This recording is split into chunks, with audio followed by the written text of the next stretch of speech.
Today on the podcast, we're talking with Kelly Kuiper. She's the manager of land planning and community development for Eastbrook Homes. And today, we're talking about what goes in to creating an Eastbrook community.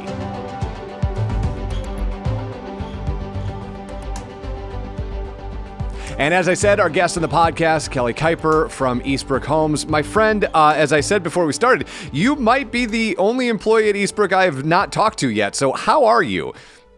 I'm doing really well. Yeah, I'm actually a fairly new employee to Eastbrook, which might be why you haven't spoken to me yet. I joined back in March, but I'm really excited to be here. Well, welcome aboard. It's great to meet you.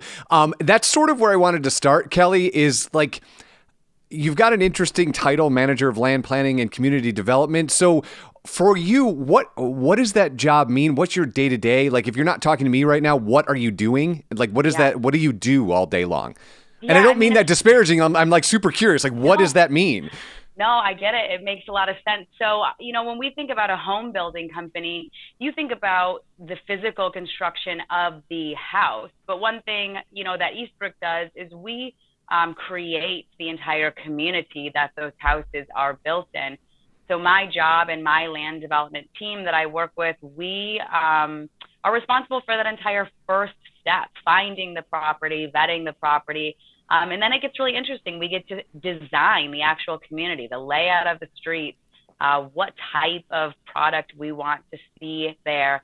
And then the harder part is getting it all approved through the different townships or cities and all of the agencies. So there's a lot of permitting and then moving into construction, but all of that takes place before we're able to even put a single shovel in the ground for our houses. So, Kelly, this is my absolute favorite question to ask folks like you, because I feel you don't get asked it ever. What's the stuff that inspires you, right? Like the outside stuff that you bring into that design aspect, like the things that you're looking at, you're like, oh, well, that reminds me of how we could put a pool here or a community. Yeah. Like, what are the things outside of your job that you get inspiration from? Sure.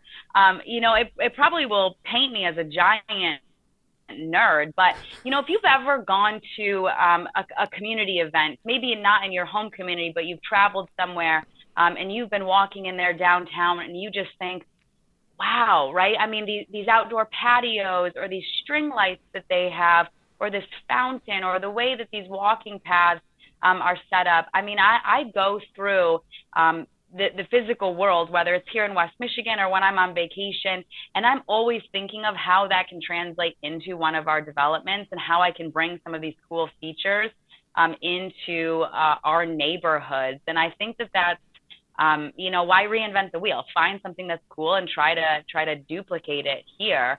So I find a lot of inspiration, just around town, But outside of that, it's a little bit more specific, right? The actual physical piece of the property itself also simply provides a lot of inspiration. You'll go walk a site, and once you do this job long enough, you can start visualizing where that road is going to go, what that house will look like up on that little hill there. And so all the time I'm inspired, whether it's walking the site that we're interested in purchasing or just simply driving around town. I think there's a lot of inspiration to be had.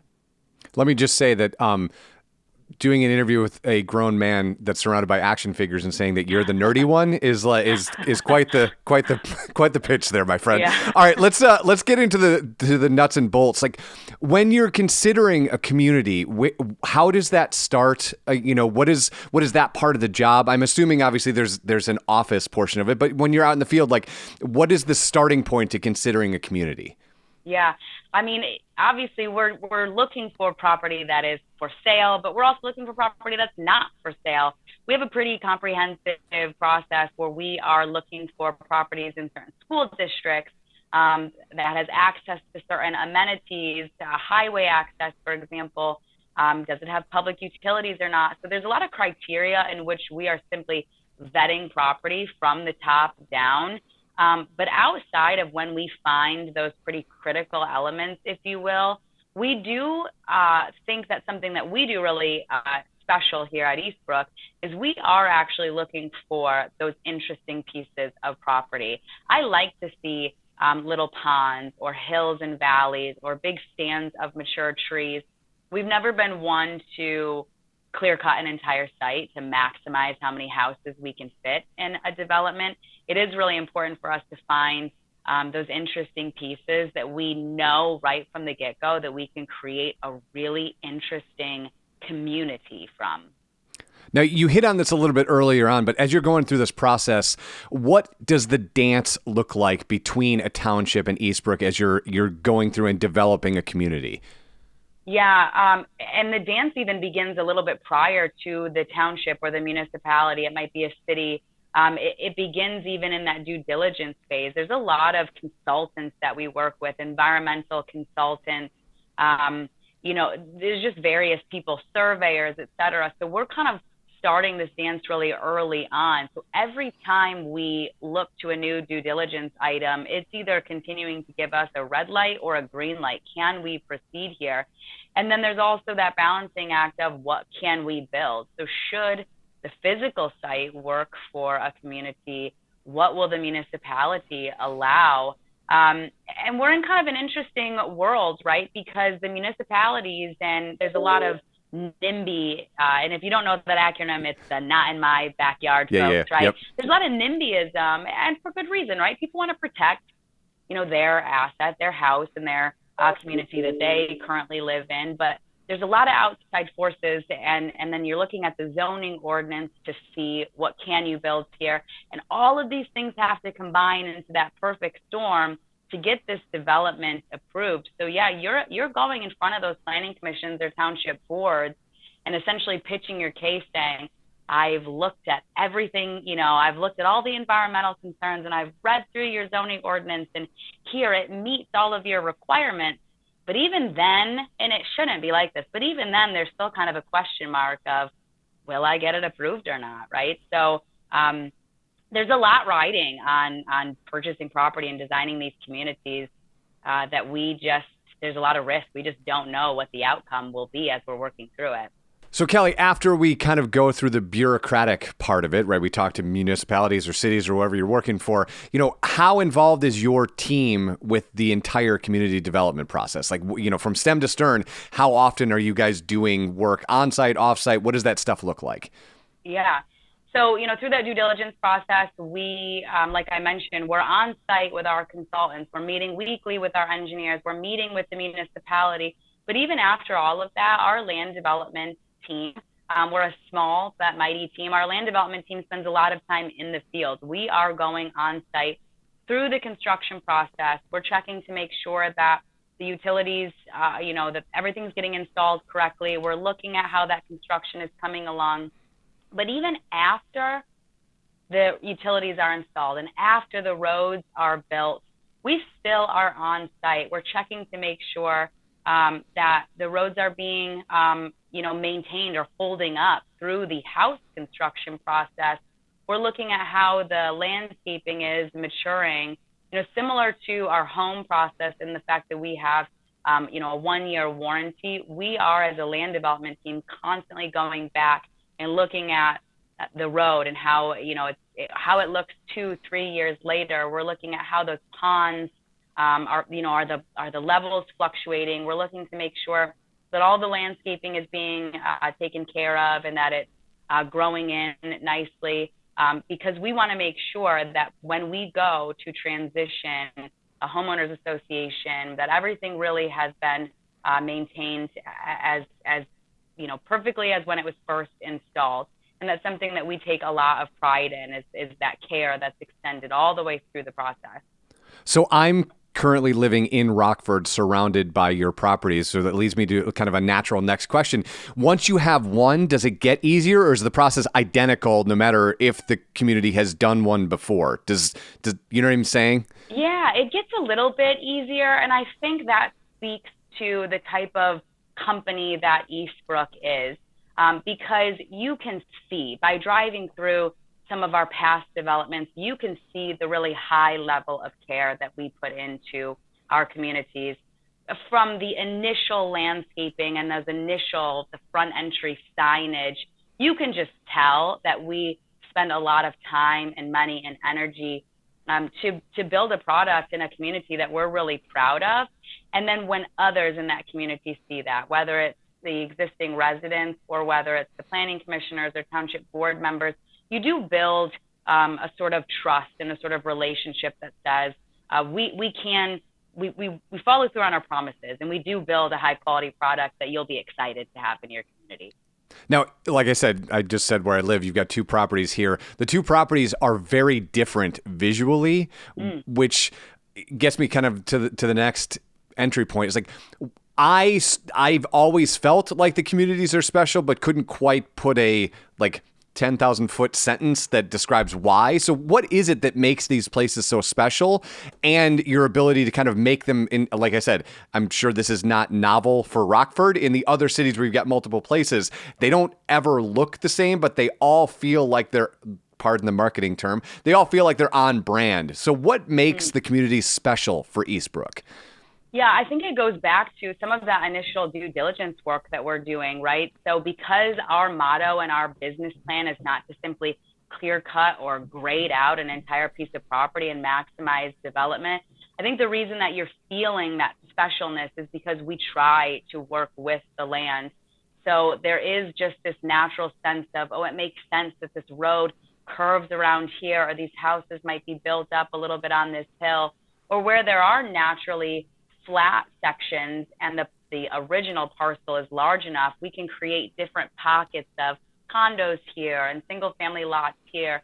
And we work really hard up front to make sure that it feels right. And it's hard to put your finger on what it is, but when you've got people who have been in this business so long, it's their gut, right? It's the gut reaction, it's the gut feeling. I mean, it's hard to argue with, but I think the more important piece of it is working with that land.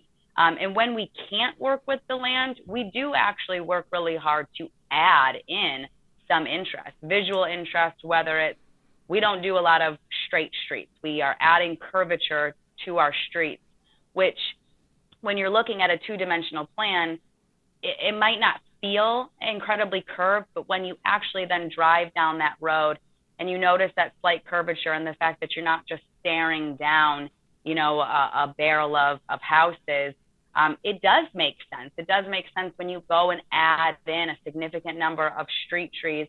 And I think that level of the initial due diligence piece, and then the after the fact level of care and investment into the street curvature and the pocket parks and the street trees, all of it adds up to just create these really special communities that people live in. And that's something that's really important to us. So one of the interesting things about your job, Kelly, and obviously lots of people at Eastbrook shops, is that the housing market fluxes, right? We want bigger houses, we want smaller houses, we want, right, like all of that stuff. So for you, what's the next 12 months look like? Where are you guys going, if you can say, and what's next for Eastbrook? Yeah, I mean, we are going hard in every direction. And that's something that we recognize, is that there is going to be a lot of variety of the product types that people want to see and the price point that people want to see. And so we work really hard as we kind of master plan our future to think through that we will have, a variety of product types in a variety of locations around West Michigan. So we've actually got quite a few brand new communities that will be coming online next year, which is really exciting. And when I say next year, it means that we are in the trenches of working through the construction approvals right now to get those to a point where people will be able to buy lots and build houses next season. But we've got Alden Grove coming in Byron Center area. So that's going to be strictly single family lots. But we also have Pine Rivers in Cortland Township, a little bit north of Rockford. That's going to be really special. That is that winding road, preserving a ton of trees, big 2-acre lots, just a really cool, very rural estate, rural residential type feel. But then alternatively, right, we go back to the Byron area, Alexander Trails. I just worked at, we were just at Gaines Township last night getting our final approvals for that development.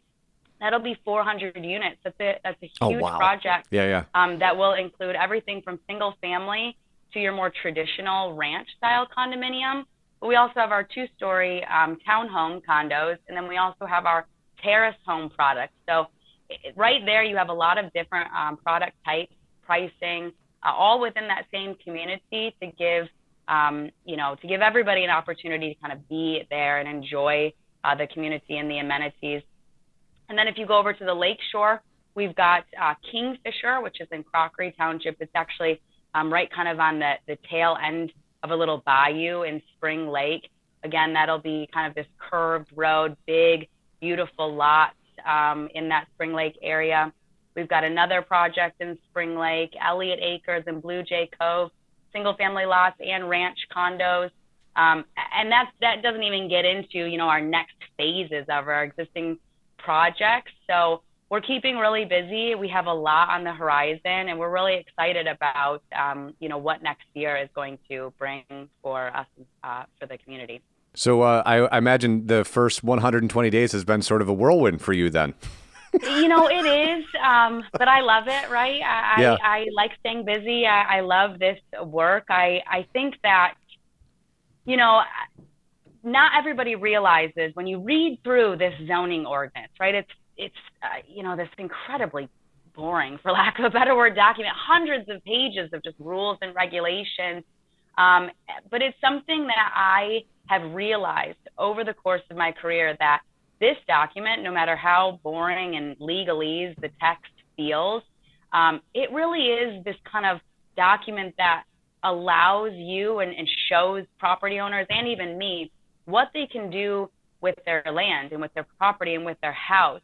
And when your house is probably one of your single biggest assets that you own, that becomes incredibly important. And then there becomes this kind of sense of responsibility on my part that we're not just building a home for somebody, we're building their community and their neighborhood. This is where they raise their children. This is where they celebrate holidays, where they take their dog for a walk, on the sidewalk. And there's just a lot at stake, if you will. I think it's really important for all of us to remember that we do this every day, but our customers might only do it once in their lifetime. So making sure that they feel like their house, and not just their house, but that community that they live in, is really special and really worth that investment.